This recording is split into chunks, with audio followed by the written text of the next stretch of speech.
Hey guys, Joshua Laycock here, Lifestyle Evolution. Beautiful day. We're getting a bit of a snowstorm here in Toronto. Ice storm, actually. But I like it. Usually keeps the people in. Anyway, we went out this afternoon. We had to do some running around, and we're having a party next weekend, and we needed to get some things. And we actually had to go to Ikea to pick something up that only Ikea makes. And anyway, we did our shop, and then we had a quick bite to eat in the food court thing there. And we overheard this couple. They were probably be in their 60s. And they were not having a good time. He sat somewhere first while she went to get a drink. She didn't like where he sat. He said, "Okay, I'll move." He said, "What's wrong? You're clearly upset about something. What have I done now?" And they just went off on each other, and literally in the middle of Ikea, this guy's like, "Oh, nothing that I ever do is right," and she's like, "No, it's totally my fault. I shouldn't have asked for the bowl, and you shouldn't have done this." And it was this passive aggressive flurry of misery. And it's that kind of battle, in a public space where you just sort of put your head down and like don't look at anybody and go, "Oh my God, this is actually happening." And I felt so sad for them that, you know, my wife and I were talking. It was like clearly that battle had nothing to do with what had transpired or hadn't transpired in IKEA on a snowy Sunday at the start of the holidays. And I get that holidays are stressful, but that was it felt like the accumulation of lots of little things chipping away and chipping away at a relationship that clearly, appeared from our vantage point to have very little joy. And when we got in the car and we put the kids in the back seat and we sat there, and I just turned to her and I said, "We can never let ourselves get to that point. No matter how good or awesome our relationship is, when it is, we always have to keep working at it. We always have to keep communicating with each other honestly. We have to make sure that we date each other, and not just when things are tough or when we're stressed, but all the time. Just make sure that we keep working away at it, because it's kind of like this concept of compounding habits, right? A friend of mine told me that he was a relationship coach, and he said, "Look, it's very rarely one thing. Most relationships or marriages that break up or end don't actually end because of some big horrible grand gesture like, infidelity or assault. That happens, but that's not the majority, according to this guy. And that most of the time it's that 1%, the 1%, the 1%, and you slowly slide towards the precipice. And then of course it's the one little dispute in IKEA over a bowl that pushes you off the edge.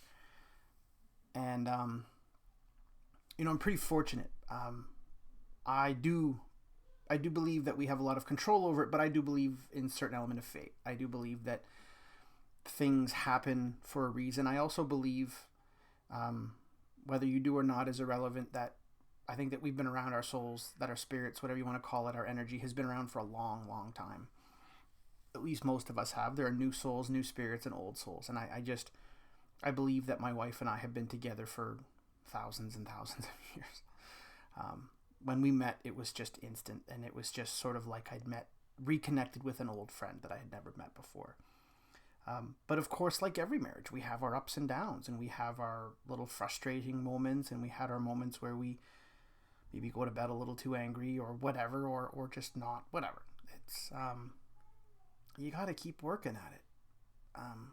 As we're looking to build our lives up, as we're looking to square away our finances, as we're looking to build careers and businesses, and as we're looking to be amazing fathers and husbands, and we're looking to go after all of the things that we want in life, whether they are material things or whether they're joy, satisfaction, stillness, peace, whatever you're after, do not drop the ball. Do not take your eye off the ball that you have right now. Do not let the stuff that is in your life slide or the relationships atrophy. Whether you're the kind of person who's trying to get off the couch because you watch 4 or 5 hours of Netflix every night, or whether you're someone who's got a strong A game and you're looking to level up. Don't let those things that you already have in your life slip. Work hard at them.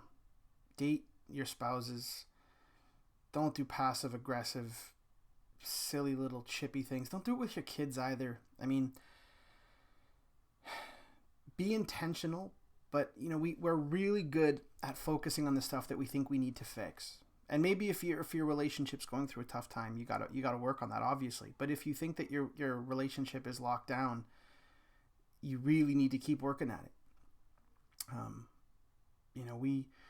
My wife Kate and I, we work on trying to go out for dates as often as we can. We try to set aside time to just chat and hang out and not talk about finances and not talk about planning and who's driving who where this week. That's not dating your wife. That's logistics.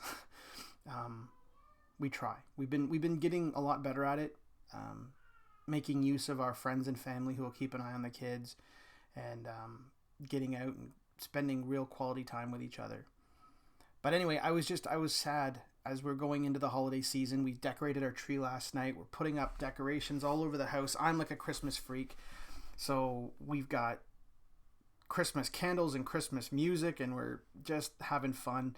My son and I, we painted ornaments yesterday. His are really scary. He made a zombie nutcracker, which is very terrifying. And we're going to do a gingerbread house this afternoon. Like, I'm just stuck into Christmas. But I looked at this couple that after they had their little blowout, they just sort of sat there, not looking at each other, staring at their phones.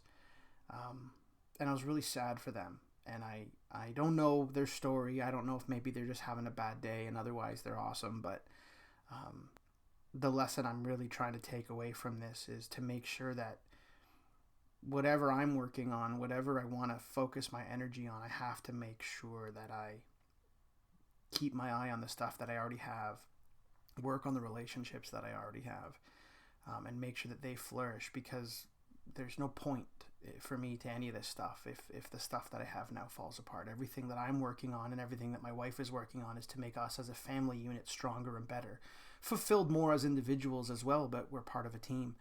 And if the team falls apart, what's the point? So give your significant other a hug, give them a kiss, reach out to family, make sure that we're being kind and empathetic to each other, but also make sure that we speak clearly with them if they've done something that upset us, and don't let it fester.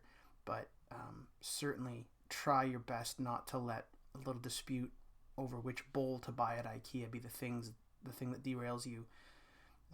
Be mindful of those 1%, the 1% edging. It goes in the other direction as well. So anyway, that's what I wanted to say today. It kind of put me in a bit of not a funk, because I came home and I'm hanging out with my kids and life is really awesome, but it reminded me of how easy we can let the good things in life slip and have that little, the straw that broke the camel's back be the thing that derails everything. So anyway, I'm going to go back and hang out with my family. We're going to, like I said, we're going to do a gingerbread house. We'll probably end up eating half of it before it even gets there. Just like Toronto, it's going to be a condo in construction. So, all right, guys, have a fantastic night. I hope if you're getting this storm, you're in warm and you're safe, and we'll talk to you tomorrow. Take care.